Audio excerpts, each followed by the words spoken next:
So, good morning, all of you, and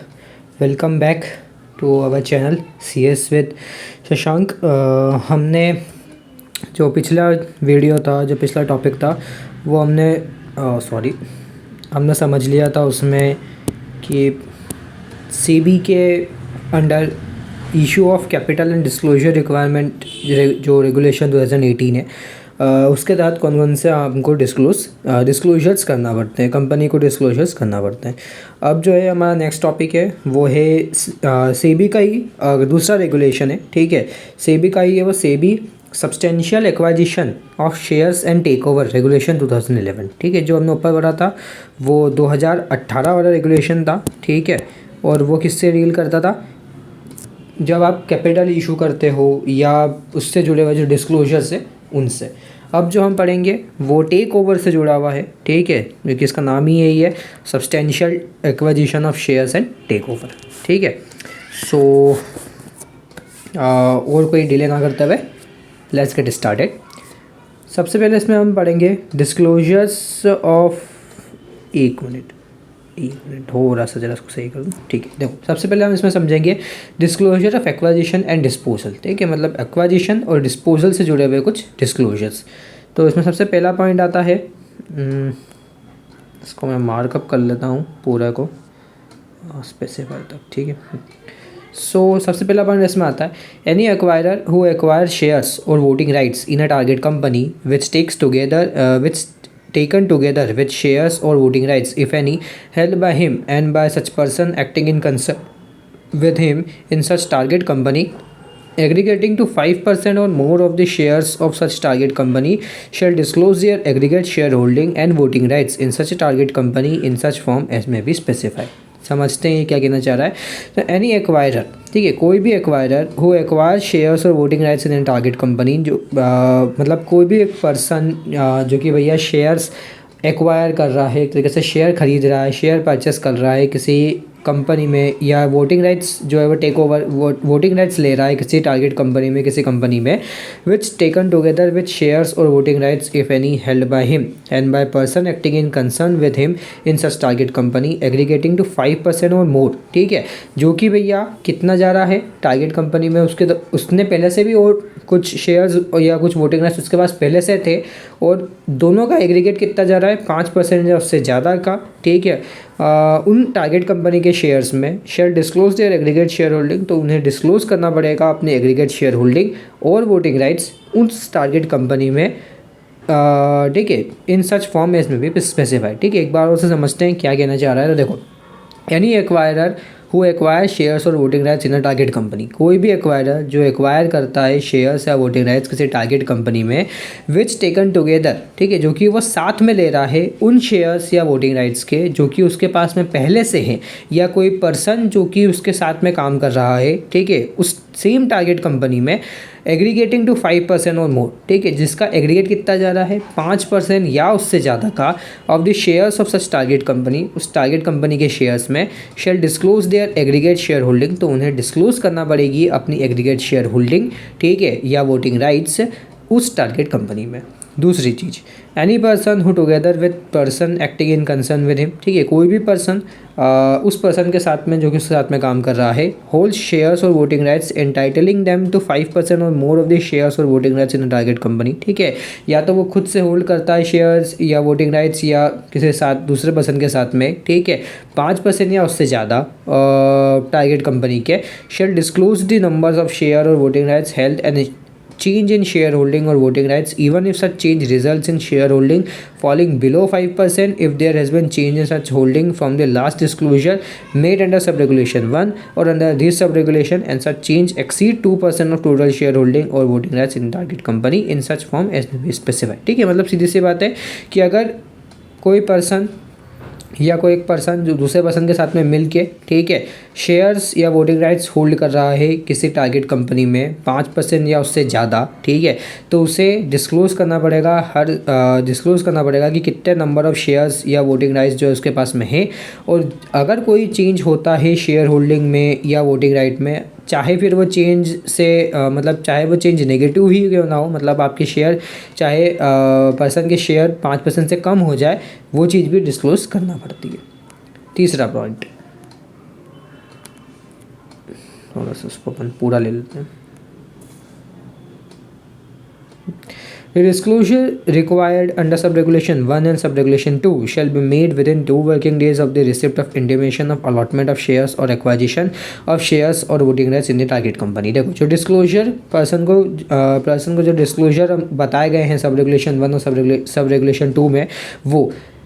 जैसे ही shares का allotment का पता चले उसके 2 दिन के अंदर अंदर कर देना है। ठीक है, कि भैया उसके पास में कितने मतलब उसने कितने शेयर्स एक्वायर करे या उसने कितने वोटिंग राइट्स एक्वायर करे टारगेट कंपनी में। हर स्टॉक एक्सचेंज को जहाँ पे भी जो कंपनी के शेयर एक्वायर करे वो लिस्टेड है, और टारगेट कंपनी के रजिस्टर्ड ऑफिस में, मतलब जो भी कंपनी का रजिस्टर्ड ऑफिस है वहाँ पे भी। For the purpose of this regulation, इस रेगुलेशन के पर्पस से shares taken by way of encumbrance shall be treated as an acquisition, shares given upon release of encumbrance shall be treated as a disposal and disclosure shall be made by such person accordingly in such form as may be specified. ठीक है, इस regulation के हिसाब से अगर कोई shares आपको मिले हैं, ठीक है, वो भी एक्वाजिशन माने जाएंगे। अगर कोई शेयर्स रिलीज़ हुए हैं, ठीक है, उन्हें डिस्पोजल ट्रीट किया जाएगा, और डिस्क्लोजर जो है वो आपको उस पर्सन को करना पड़ेगा। Provided that such requirement shall not apply to schedule commercial bank. ठीक है, ये चीज़ आपको ध्यान में रखना है कि ये जो रिक्वायरमेंट है ये अप्लाई नहीं होती है किसी भी स्केड्यूल कमर्शियल बैंक या पब्लिक फाइनेंशियल इंस्टीट्यूशंस में, या एक हाउसिंग फाइनेंस कंपनी और systematically important non banking financial company में as pledgee in connection with the pledge of shares for securing indebtedness in the ordinary course of business. ठीक है, ठीक है, ये हाउसिंग फाइनेंस कंपनी का मुझे सबको पता है कि हाउसिंग फाइनेंस कंपनी क्या होती है, जो नेशनल हाउसिंग बैंक के पास में रजिस्टर होती है और जो हाउसिंग फाइनेंस का काम जो है वो करती है। ठीक है, और ये systematically important non banking financial company के बारे में समझ लो क्या होता है ये। तो एक systematically important non banking financial company का shall have the same meaning as assign to it. ठीक है, मतलब इसका मतलब वही होता है जो securities and exchange board of India issue of capital and disclosure requirement regulation 2018 में बताया गया है। ठीक है, तो इसको हम बाद में देख लेंगे कि systematically important non banking financial company क्या होती है। दूसरा आता है रेगुलेशन 30 कंटिन्यूअल डिस्क्लोजर। तो कंटिन्यूअल डिस्क्लोजर में क्या क्या होता है तो समझते हैं इसके 2 पॉइंट्स पहले, या एक बार रीडिंग करेंगे फिर उसके बाद में उसको एक चीज़ को एक लाइन्स को हम आराम से समझते चलते हैं। Every person who together with person acting in concern with him holds shares और voting rights entitling him to exercise 25% और more of the voting rights in a target company shall disclose their aggregate share holding and voting rights as of the 31st day of March in such target company in such form as may be prescribe. ठीक है, 100 की सीधी बात है कि ऐसा कोई भी person या हर वो पर्सन जो कि अकेले या किसी दूसरे पर्सन के साथ में, ठीक है, शेयर होल्ड करा हुआ है, शेयर होल्ड करे हुए हैं उसने या वोटिंग राइट्स उसके पास में है, ठीक है, जो कि कितने 25% से ज़्यादा हैं किसी टारगेट कंपनी में, तो उसे ये चीज़ डिस्क्लोज़ करना पड़ती है। ठीक है, 31 मार्च तक उस टारगेट कंपनी में जो भी प्रिस्क्राइब फॉर्म है उसके हिसाब से। The promoter of every target company shall together with person acting in concern with him disclose their aggregate shareholding and voting right as of the 31st March of day। ठीक है, मतलब ये promoter के लिए भी सेम चीज़ apply होती है, जो भी टारगेट कंपनी के प्रमोटर होते हैं, ठीक है, उन्हें भी डिस्क्लोजर जो है वो करना पड़ता है 31 मार्च तक। The disclosure required under subregulation 1-2 shall be made within 7 working days from the end of each financial year. ठीक है, मतलब ये जो डिस्क्लोजर है ये आपको 7 दिन के अंदर अंदर कर देना है from the end of each financial year end होने के टू एवरी स्टॉक एक्सचेंज, हर स्टॉक एक्सचेंजेस को और टारगेट कंपनी जो है उनको भी। Disclosure of encumbered share regulation 31। ठीक है, तो उसको समझते हैं इनकम्बर्ड शेयर का डिस्क्लोजर कैसे करा जाए।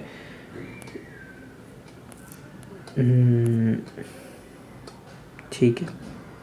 देखो सबसे पहला sub regulation 1 31 regulation sub regulation 1 the promoter of every target company shall disclose details of shares in such target company encumbered by him और by person acting in concern with him in such form as be specified. ठीक है, जो भी promoter होता है target company का, ठीक है, या हर वो प्रमोटर टारगेट कंपनी का जो shall disclose details of share in such target company, ठीक है, उसे डिस्क्लोज करना पड़ती है उन शेयर्स की डिटेल टारगेट कंपनी के, इनकम्बर्ड बाय हिम जो कि उसने इनकम्बर्ड करे हैं, या और by person acting in concern with him, ठीक है, इन सच मोर major The promoter of every target company shall disclose detail of any invocation of such encumbrance or release of such encumbrance of share, ठीक है। इसके अलावा जो प्रमोटर होते हैं target company के, उन्हें उन शेयर्स की भी डिटेल डिस्क्लोज करना पड़ेगी जो कि उन्होंने रिलीज़ कर दिए हैं, ठीक है, इनकम्बरेंस से। अब ये जो डिस्क्लोजर्स है ये भी 7 वर्किंग डेज़ के अंदर हो जाना चाहिए, ठीक है। जैसे ही क्रिएशन या रिलीज़ होते हैं इनकम्बरेंस, ठीक है, एस द केस में भी स्टॉक एक्सचेंजेस में और टारगेट कंपनी में। The promoter of every target company, जो प्रमोटर होगा टारगेट कंपनी का, ठीक है, वो डिक्लेयर करेगा ईयरली बेसिस पे, मतलब हर साल, that he along with person acting in concern, कि वो खुद और अगर किसी पर्सन के साथ में काम कर रहा है वो has not made any encumbrance, उसने कोई भी इनकम्बरेंस नहीं करा है डायरेक्टली या indirectly, other than those already disclose during the financial year, ठीक है, उनको छोड़ के जो उसने फाइनेंशियल ईयर में डिस्क्लोज कर दिए हैं। ये जो डिक्लेरेशन रहेगा ये भी 7 दिन के अंदर अंदर हो जाना चाहिए फाइनेंशियल ईयर एंड होने के, हर स्टॉक एक्सचेंज में और ऑडिट कमिटीज़ जो है टारगेट कंपनी की उसमें, ठीक है। सो ये थे हमारे कुछ SEBI substantial acquisition of shares and take over regulation 2011 के कुछ रेगुलेशंस और कुछ पॉइंट्स, ठीक है। अब जो इसका जो नेक्स्ट वीडियो हम जो है उसमें समझेंगे कि सीबी एलओडीआर रेगुलेशन 2015 के अंदर कौन कौन से डिस्क्लोजर्स जो है वो करना पड़ते हैं। ये सारे इंपॉर्टेंट पॉइंट है, ये सबसे मतलब कह सकते हो कि सबसे इंपॉर्टेंट पॉइंट यही है, ठीक है। इसको हम समझते हैं देन चैप्टर हमारा लगभग फिनिश हो जाएगा। So till then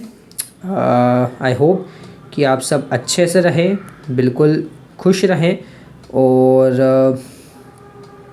have a nice day. Thank you, bye.